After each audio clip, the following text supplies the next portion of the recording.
चलिए guys start कर लेते हैं with our next part. This is question number 10।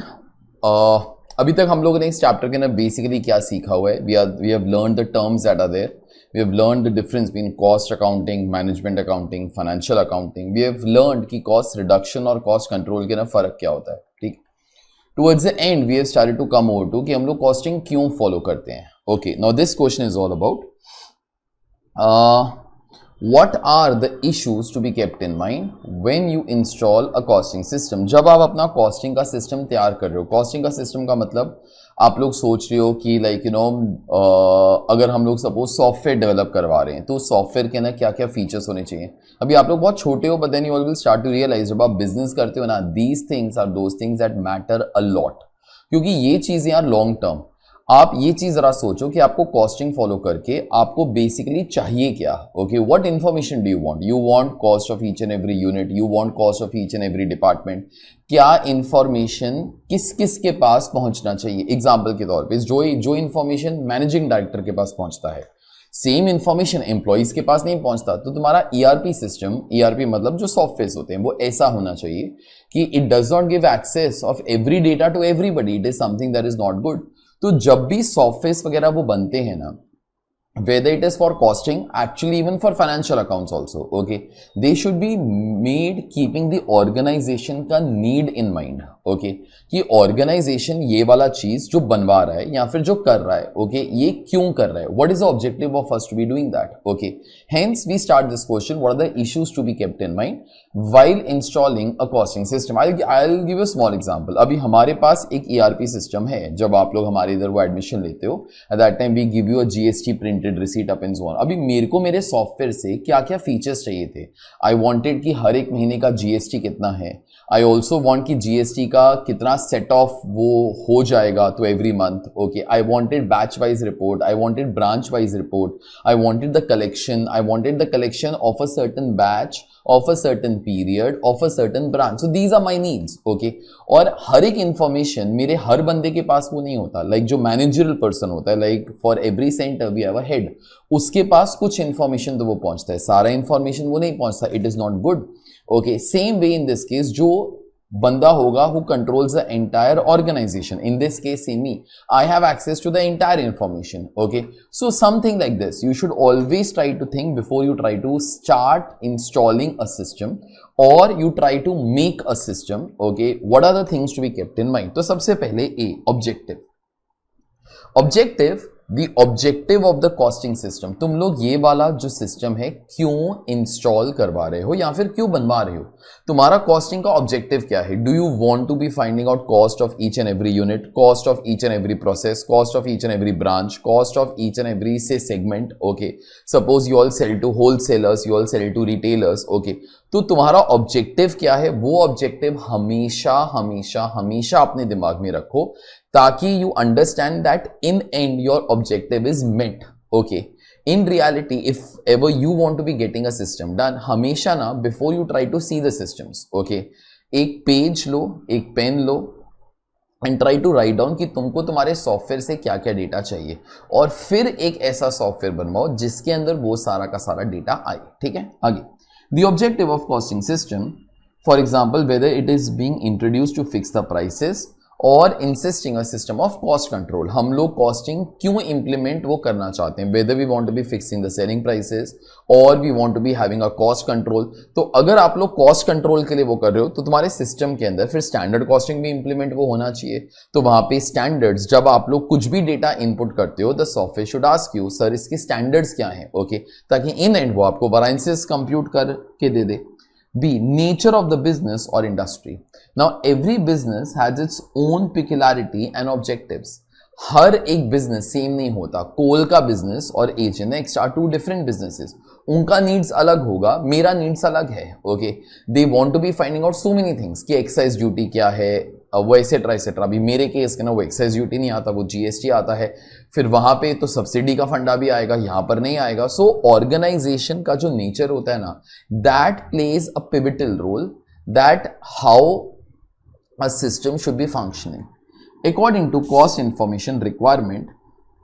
Cost accounting methods are followed. ये कॉस्ट अकाउंटिंग मेथड्स आपको थोड़ी देर के अंदर तो वो पता चलेंगे। ठीक है, आगे सी organizational का hierarchy.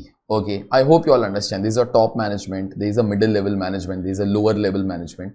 Okay, organization का hierarchy will play a very key role कि तुम्हारा system कैसे develop होगा. Everybody will not get access to everything. Some people will have admin rights, some people will have a managerial rights, some people will have some operational rights. Okay, तो top management को सारा access मिलेगा. जो middle level जो managers हैं उनको ना strategies वगैरह का कभी एक्सेस नहीं मिलता है. ओके, क्योंकि अगर वो वाला एक्सेस उन लोग को दिया, कभी वो लोग छोड़ के गए, then that information might go in wrong hands also. Okay, costing system should fulfill the information requirements at different levels of management. Fourth, knowing the product. ये चीज मैं पढ़ता हूं. Nature of the product determines costing, type of costing system to be followed. Knowing the product, जरा सोचो, for us we try to be thinking one student is one unit for us.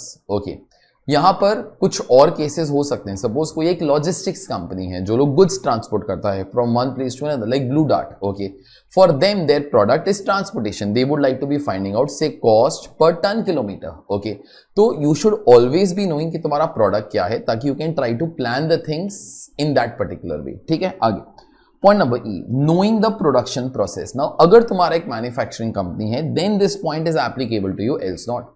आपको मालूम होना चाहिए कि आपका प्रोडक्शन प्रोसेस क्या क्या है, किस किस टाइम पे कौन कौन से खर्चे होते हैं. सबसे पहले मटेरियल लग रहा है, फिर लेबर लग रहा है, फिर क्या क्या खर्चे वगैरह वो लग रहे हैं.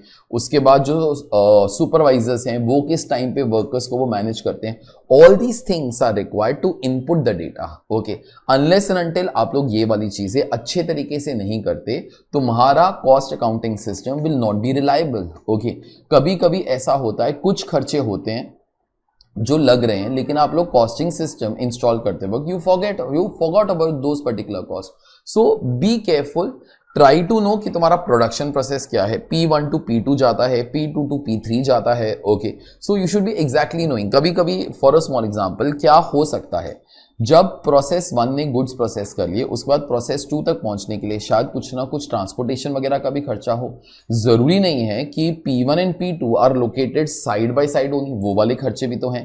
वो वाले खर्चे जो हैं कौन बेयर करेगा, P1 बेयर करेगा, P2. ऐसे इश्यूज आपको सम्स के अंदर वो नहीं है, बट इन रियलिटी नो ये वाले इश्यूज बहुत ज्यादा आते हैं. A good costing system can never be established without the complete knowledge of the production process. अगर आपको एक और एग्जांपल दूं तो से from your activity based costing, वहां पर मशीन सेटअप करने से पहले, प्रोडक्शन करने से पहले, डीएम और डीएल का खर्चा करने से पहले कौन सा कॉस्ट लगेगा, सेटअप कॉस्ट. ओके, सो सेटअप कॉस्ट भी तो इंक्लूड होना चाहिए. सेटअप कॉस्ट वाले जो आवर्स हैं, आप लोग उनको प्रोडक्टिव आवर्स मानोगे कि unproductive hours. We all have done these things. तो these things also play a very big role whenever you are installing a system. उसके बाद इंफॉर्मेशन सिंक्रोनाइजेशन, ये चीज मैं पढ़ता हूं. While drafting a costing system, the information needs of various other departments should also be taken into account. जो भी departments हैं तुम्हारे, उसके ना इंफॉर्मेशन सिंक्रोनाइज होना चाहिए. अभी सिंक्रोनाइज का मतलब क्या होता है, अभी तुमको तुम्हारे फोन से एग्जांपल दे देता हूं. तुम्हारा फोन ना हर 10 या 12 मिनट के बाद अपने आप को सिंक्रोनाइज करता है. तो सिंक्रोनाइज का मतलब, suppose for a small example, तुमको एक नया मेल आया. ओके, सपोज तुम्हारा वो जीमेल का अकाउंट है, तो तुमको एक नया वो मेल आया. ठीक है, जैसे ही वो मेल आता है, तुम्हारे ऐप के अंदर ये जो तुम्हारा जो डेटा है वो जीमेल का, वो तो गूगल के सर्वर पर स्टोर्ड है. ओके, लेकिन तुम्हारा फोन का जो जीमेल का ऐप है ना, वो अपने आप को उसके साथ सिंक्रोनाइज करता है. सिंक्रोनाइज का मतलब ताकि this data and that whatever is stored on the main server of Google is always same. Okay, ताकि डिस्क्रिपेंसी ऑफ डेटा ना हो. इन रियलिटी क्या होता है, try to always have a system जहां पे ना आप लोग डेटा जो है डबल बार एंटर नहीं कर रहे हो. You should always try to be having single entry of data. That data that you enter first time can be used for various purposes, but it should be only entered once. वरना error होने के chances बहुत ज्यादा होते हैं. उसके बाद G, method of maintenance of cost records, मतलब would you like to follow integral system, would you like to follow non integral system. आजकल अगर मैं रियलिटी का बोलूं, तुम्हारे सम्स के बारे में नहीं, मैं अगर वो रियलिटी का बोलूं, most of the softwares that you will get serve the needs for your costing, serve the needs for your financial account, serve the needs for your companies act also, serve the needs for your income tax also, ताकि एक ही system के अंदर सब कुछ हो जाए. वहां से आपको सारा का सारा रिपोर्ट जो है वो मिलना स्टार्ट हो ही जाता है. Example, if you look at say Tally also, okay, there are so many features that are not possible. तो आपका बहुत सारा काम हो जाता है उसके अंदर. Okay, so in that particular case it is very easy for us to be getting the data. You have only one software जिससे आपको कॉस्ट ऑडिट रिपोर्ट्स भी मिल जाता है, टैक्स ऑडिट रिपोर्ट्स भी मिल जाता है, जो स्टैट्यूटरी ऑडिट रिपोर्ट्स है those also you will be getting etcetera. Methods of maintenance of cost records. The manner in which cost and financial accounts could be interlinked into an integral accounting system. So in reality integral system is usually followed ताकि अपने को जो data है वो भी दो बार अलग अलग तरीके से एंटर ना करना पड़े. नेक्स्ट याद रखना, ऑल योर कॉस्टिंग सिस्टम्स और all your any system should serve all the statutory needs. Statutory needs मतलब suppose you are an oil company, तो गवर्नमेंट ने बोला हमको हर साल के एंड में ये रिपोर्ट्स चाहिए, at what level you operate, तुम्हारा कैपेसिटी जो था वो कितना था एसेट्रा. तो तुमको तुम्हारे सिस्टम से वो सब कुछ मिल जाना चाहिए. ये ना हो कि उसके लिए मेरे को डेटा अलग से तो वो निकालना पड़ेगा, फिर अलग से खर्चे होंगे. याद रखना, what you are doing right now, these are expenses which are actually waste. Okay, ये जो स्टैट्यूटरी कंप्लायंसेस वाले जो खर्चे वगैरह वो होते हैं, these all wasteful cost. Okay, these are not required for the business but these are required for the legal compliances. For a small example, अभी मेरा जो चार्टर्ड अकाउंटेंट है, okay, I pay him something every year for the audit of my company, right? I still try to be thinking it is a wasteful cost. वो cost का मेरे को कोई benefit नहीं होता except हाँ मेरे को गवर्नमेंट ने बोला कि ऑडिट करवाओ तो मैं करवा देता हूँ. फिर उसके बाद इंफॉर्मेशन एट्रीब्यूट्स, ये वाला चीज मैं पढ़ता हूँ. Cost system should process all the required information, complete, accurate, timeliness, तो relevant to have effective management information system. वो लोग क्या बोलते हैं, तुमको ना सही जगह पर सही सिस्टम्स जो हैं वो मिलने चाहिए ताकि the information that you get can be used for decision making. आपको एक एग्जांपल देता हूं, जैसे हमारे जो भी सेंटर्स हैं in Mumbai, all of them are connected to each other. उसका जो डेटा रहता है एक सर्वर पर वो रहता है, ठीक है. तो डेटा एक ही जगह पे रहता है. इट इज मतलब the data can be entered from anywhere but entire data is stored at a one single place, जिसको हम लोग वो तुम्हारी लैंग्वेज के ना क्लाउड भी बोलते हैं, ठीक है. नाउ जब भी मेरे जो मैनेजर्स हैं they all open there systems. Okay, for a small example, अभी उन लोगों ने अपना कंप्यूटर ऑन किया, ठीक है. जैसे कंप्यूटर ऑन करते हैं वहां पे आ जाता है कि आज कितने लोगों का चेक डिपॉजिट होना है, कितने लोगों का फीस जो है वो आउटस्टैंडिंग है. Now that is the report that these guys want because they have to try to follow it up. तो जब भी अपना एक सॉफ्टवेयर बनवाते हो, ensure that these basic things are always done, ठीक है. ये हो गया तुम्हारा question number 10.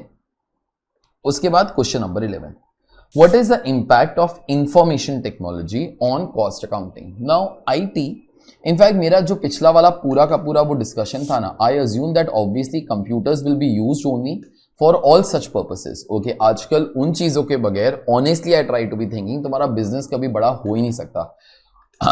Gone are those particular times जहां पे हर एक चीज पेपर के ऊपर होता था. आजकल तो जो गवर्नमेंट है it is also now thinking कि जो आधार कार्ड है वो भी बंद वो कर ही देंगे, तो ई आधार भी all will launch. Okay, so obviously तो ई आधार वो पहले था, पहले भी था, but now these guys are thinking कि जो फिजिकल सिस्टम्स हैं वो बंद कर ही देंगे. So it's the times of computers and might be the automation is going to be the next thing. Okay, whereby everything is going to be automated only. In fact आजकल if you see cars and see factories like say Tesla and all. Okay, Tesla I think you all would have heard of. Now इन लोग क्या factories के अंदर जाओ तो तुमको पता चलेगा what extent of automation these guys have reached. Okay, these guys do not do anything in a manual way. Everything, whether it's their accounting system or it is their manufacturing or it is their bookkeeping, everything in this case is automated. Okay, तो of course information technology का cost accounting के अंदर impact तो बहुत ज्यादा होता है. Gone are those particular times जहां पे हर एक चीज का एंट्री पास होता था.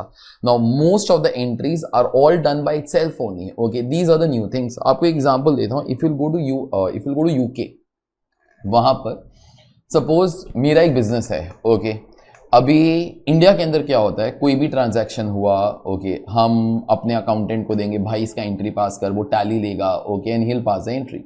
You go to UK, all these things don't happen only. Okay, ultimately वहां पे 99.99% business is done on the digital payment basis. मतलब like you know या कार्ड हो गया या नेट बैंकिंग हो गया, तो वो सब कुछ, ठीक है. वहां पे जब भी कोई ट्रांजैक्शन तुम्हारे बैंक अकाउंट के अंदर हुआ, अगर वो नया ट्रांजैक्शन है ना, तो बैंक्स ने एक सॉफ्टवेयर तो वो दिए हैं. There are some companies who are very expert in that. I will tell you more about that thing in finance, but just a few things. तो बैंक्स ने कई कंपनीज के साथ टाई अप किया है, वेयर बाय दीज कंपनीज ने ऐसे software बनाए which have access to the bank accounts. कभी भी कोई नया ट्रांजैक्शन बैंक अकाउंट को हिट किया ना, आपको एक मैसेज आएगा आपके फोन के ऊपर, what is this, is this a income, is this a expenditure, is this an asset, is this a liability, इसके ऊपर टैक्स रेट वगैरह क्या है, एसेट्रा। आप लोग एक बार अगर आपने करेक्ट मार्किंग कर दिया, और उसके लिए भी the things are very easy, asset, liability, income, expenditure, फिर उसके बाद टैक्स वगैरह का एक स्क्रीन आता है। Once you enter all these particular details, जिंदगी भर ऐसा सिमिलर ट्रांजैक्शन तुमको कभी पूछा नहीं जाएगा, उसका all entries everything will be done by itself, tax will automatically be paid, तो तुमको कुछ करने की जरूरत नहीं है। At any moment of time you want your balance sheet, at any moment of time you want your income and expenditure account, it will be readily available to you. Gone are those particular times, 31st of March को close करेंगे, वो सब कुछ आज की date के अंदर होता ही नहीं है। Everything is real time. Real time मतलब ट्रांजैक्शन हो गया, रिकॉर्ड कर लिया, job is over. So the impact of information technology in cost accounts may include the following. First, after the introduction of the ERPs, different functional activities get integrated, and as a consequence, a single entry into the accounting system provides custom-made reports for every purpose and saves an organization from preparing different set of documents. Reconciliation processes of both the cost and financial accounts become simpler and less complicated. वो लोग क्या बोलते हैं, तुमको जो भी reports वगैरह चाहिए, okay, all those particular reports come automatically. हम लोग डेटा जो है वो एक ही बार एंटर करते हैं और अपने को जो भी रिपोर्ट्स वगैरह है वो मिल जाता है। जो भी तुम्हारा अगर सपोज नॉन इंटीग्रल सिस्टम है तो रिकंसिलेशन वगैरह वो सब कुछ डायरेक्टली तेरे को मिल जाएगा। A move towards paperless environment can be seen where documents like, ये चीज तुम लोगों ने मटेरियल कॉस्टिंग के अंदर करके रखा हो, bill of material, material requisition note, goods receiving note, labour utilisation report are no longer required to be prepared in multiple copies. The related department can get e-copies of the same. तो हर एक चीज digital हो जाता है, so therefore you move towards a paperless kind of environment. Okay. In fact, just because I'm doing that, so therefore I'll share few other things also. Now, world is also trying to move away from printers also. Okay, you know, आजकल बड़ी बड़ी जो companies वगैरह वो होती है ना, उनको प्रिंटर्स का बहुत ज्यादा यूज वगैरह तो रहा ही नहीं, because they are not trying to print anything.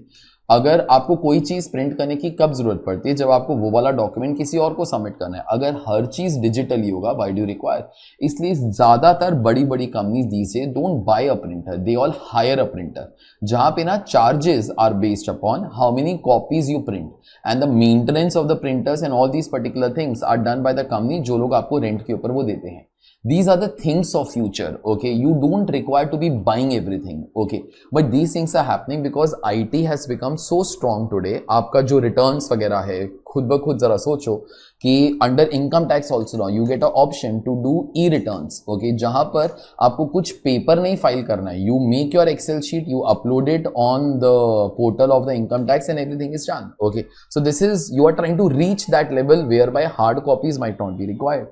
Information technology with the help of internet helps in resource procurement and mobilization. तो इसका मतलब क्या है, बीच में ये वाला टर्म्स भी आया है, तो including intranet and extranet. I hope you all understand इसका मतलब क्या होता है।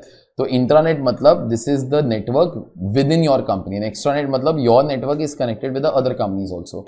नाउ इसका तुमको एक बहुत अच्छा एग्जाम्पल देता हूँ, शायद again it will be coming in final see a lot, but I hope you all try to be understanding. There is some new concept in the world जो आ रहा है, that is called as JIT, just in time system, जहां पर हम लोग क्या बोलते हैं कि ना हम लोग कुछ स्टॉक वगैरह वो नहीं रखेंगे, ओके, रॉ मटेरियल का स्टॉक मैं नहीं रखूंगा। तुम लोगों ने जो EOQ का चैप्टर किया in real life, okay, EOQ का chapter is not even used also, okay, because world is moving towards just in time system. अभी जस्ट इन टाइम सिस्टम का मतलब क्या होता है, हम लोग हमारा ERP सिस्टम सप्लायर के ERP सिस्टम के साथ इंटीग्रेट कर देंगे। जब भी हमारा मशीन स्टार्ट होने वाला है, message will be going to the supplier, at this moment of time we are going to be starting this machine, we require this much material.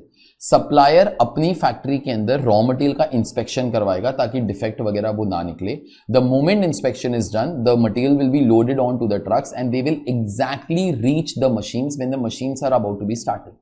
ये चीजें जरा सोचो, this is just in time. Just in time मतलब जब material चाहिए उतना ही material अपने पास आएगा। अगर ऐसा सिस्टम्स होता है इन अमेरिका तो the systems are very famous now, in China also the systems are very famous now अगर ऐसा सिस्टम्स कभी हुआ तो तुमको रॉ मटेरियल का वेयर हाउस रखने की कोई जरूरत नहीं है, तुमको मटेरियल का इंश्योरेंस वगैरह की कोई जरूरत नहीं है। ओके, तुमको खुद ब खुद क्वालिटी इंस्पेक्शन करने की कोई जरूरत नहीं है, तुम्हारे पास मटेरियल का स्टॉक नहीं होगा, your working capital will also be free. Okay, so these are the things which are helping in resource procurement and mobilization. मतलब the moment I send the supplier, okay, the moment machines are about to be starting, मेरे ERP system से वहां तक एक message जाएगा, automatically he will start to send the trucks वगैरह, so therefore he is mobilizing the resources. okay, और ये सब चीजों के लिए आपको खुद ब खुद coordination हर चीज करने की कोई जरूरत नहीं है, और systems will take care.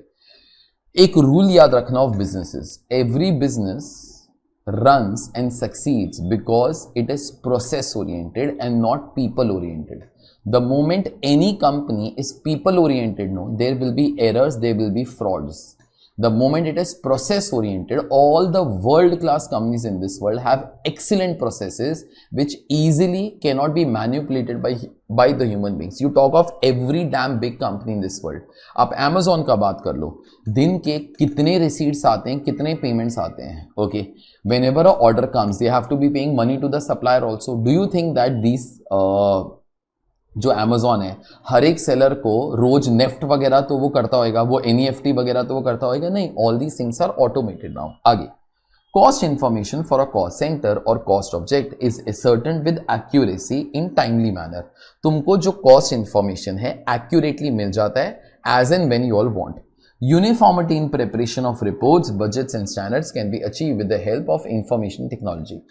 जब भी things will be manual, no, all the reports can be different. Okay, हर एक बंदा अलग अपने हिसाब से reports वगैरह बना सकते हैं, and at different moments of time a same person might prepare different types of reports. Okay, तुम्हारा बेस्ट एग्जांपल तो वो लेता हूं, तुमको आज मैंने बोला क्वेश्चन नंबर 3 सॉल्व करो, आज करोगे तो प्रेजेंटेशन अलग होएगा, शायद 1 महीने के बाद सॉल्व करोगे तो प्रेजेंटेशन कुछ और आ जाएगा. ओके, बट वो चीज हमारे साथ हो सकता है. But if you will do everything in a digital way, तो फिर there are softwares which will be there inside your computer, they will always try to be giving you the uniform data.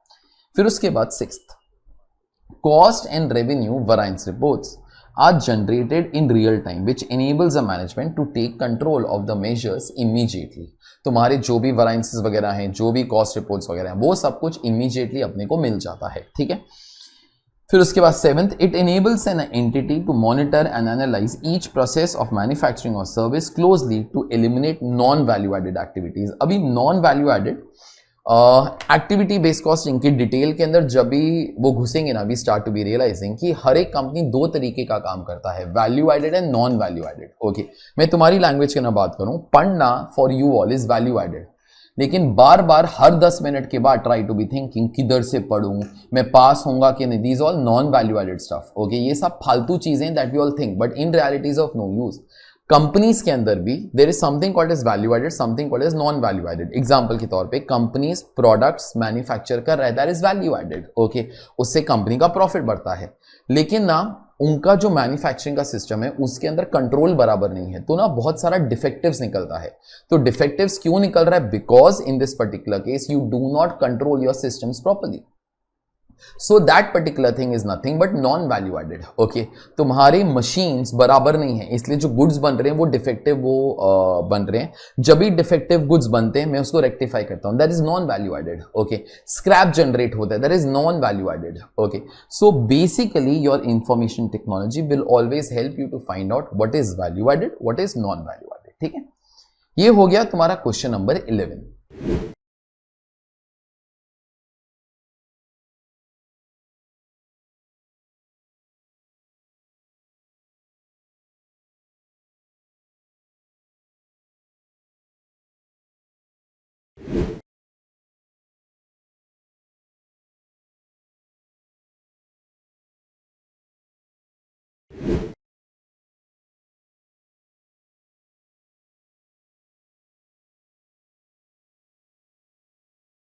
Question number 12 start कर लेते हैं. Question number 12, what are cost objects? Cost objects हम लोगों ने करके रखा हुआ है. कॉस्ट ऑब्जेक्ट्स हम लोगों ने कौन से चैप्टर के अंदर किया था? Activity based costing. Cost objects मतलब इट कुड बी एनीथिंग जिसको आपको कॉस्ट देना है या असाइन करना है, okay, anything. It could be your products also.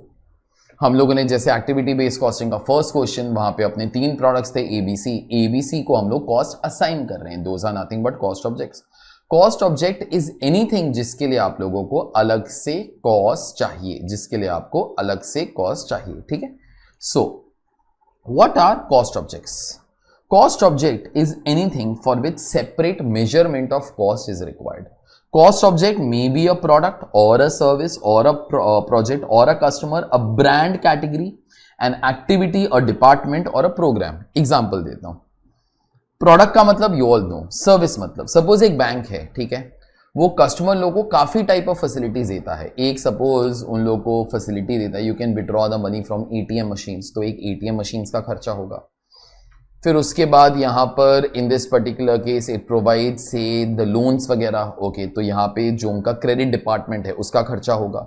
सो हर एक सर्विस का मेरे को अलग अलग कॉस्ट की जरूरत पड़ सकती है आपको. चलो एक super best example that you all might have seen also. अभी सपोज मेरा एचडीएफसी बैंक है, ठीक है. जब मैंने स्टार्ट किया था वो लोगों ने मेरे को वो क्रेडिट कार्ड दिया था ऑफ सिल्वर. मैं क्रेडिट कार्ड्स बहुत ज़्यादा यूज़ नहीं करता, only wherever credit card is required और कोई और कार्ड नहीं चलता है, that time I use it. तो उन लोगों ने मेरे को एक सिल्वर कार्ड दिया था. फिर उसके बाद after 2 or 3 years they upgraded me to the gold card, then to the platinum card, okay. Now उन लोग को हमेशा चाहिए रहेगा कि what is the cost of giving each type of card, okay. क्योंकि क्या होता है, When I'm a silver card holder, no, HDFC मेरे को बहुत ज़्यादा फैसिलिटीज वगैरह वो नहीं देता. But when I'm a platinum card holder, I have a dedicated relationship manager.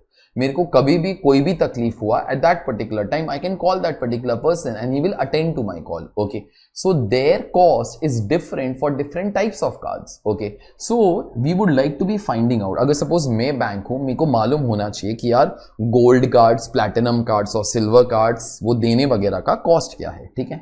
It could be a project, okay. Suppose एक नया प्रोजेक्ट है, suppose for a small example, अभी कोई एक कॉन्ट्रैक्टर है. I am just trying to relate all the things to all the chapters that you all have done. Suppose in this particular case आप एक contractor हो, बहुत सारे बिल्डिंग्स वगैरह तो वो बांधते हो. अभी एक बिल्डिंग का कॉन्ट्रैक्ट है which is a very unique kind of a building, okay.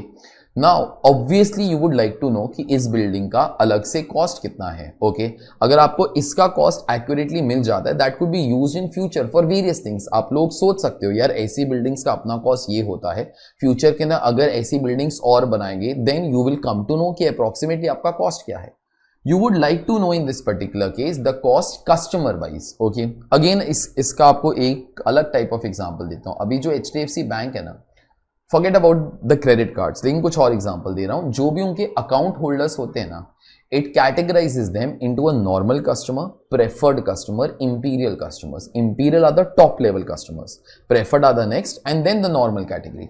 इनको मालूम होना चाहिए कि उनको हर टाइप ऑफ कस्टमर से कितना प्रॉफिट आता है. The amount of facilities that they will be giving to every customer will depend upon how much profit comes.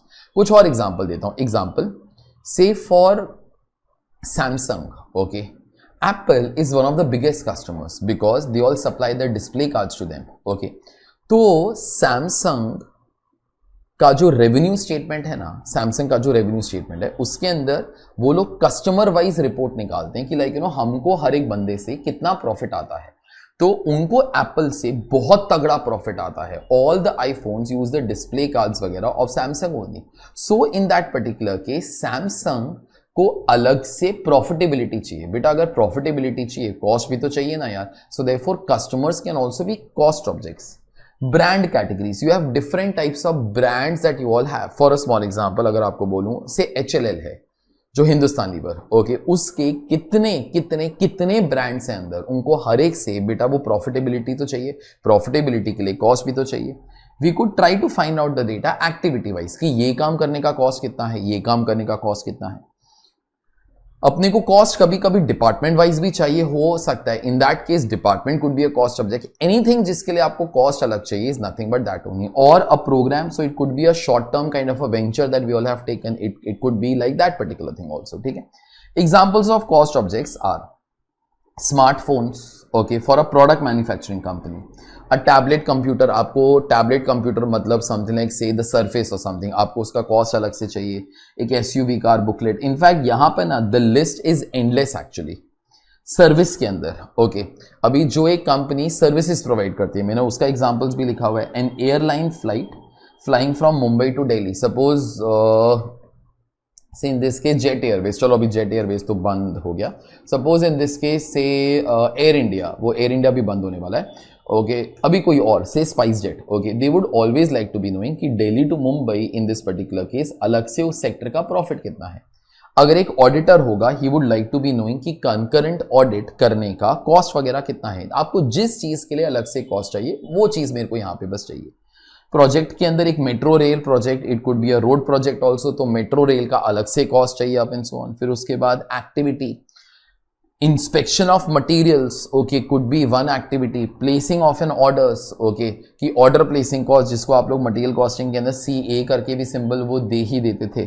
Processes, अगर आपकी कंपनी के अलग अलग प्रोसेसेस हैं, you would like to be finding out separate cost for them. So refining of the crudes in oil refinery, melting of the billets, okay, in rolling mills etc. Just few examples you all can write down, like कुछ melt वगैरह तो वो कर रहे हैं तो उसका cost मेरे को तो वो अलग से चाहिए. Department, so I would like to know, suppose if I am an organization, I would like to know separate cost of maintaining a production department, finance and accounts department, उसके बाद सेफ्टी डिपार्टमेंट, जो fire safety वो जो department होता है. These departments can be called as your service departments also that you all have done. Okay, so cost objects is basically वो anything जिसका आपको अलग से कॉस्ट चाहिए. ठीक है, this is done. My role for my job for this particular lecture is all done. Okay, इसके बाद इन the next lecture we are going to be doing something that is quite connected to each other. We will see that in the next lecture.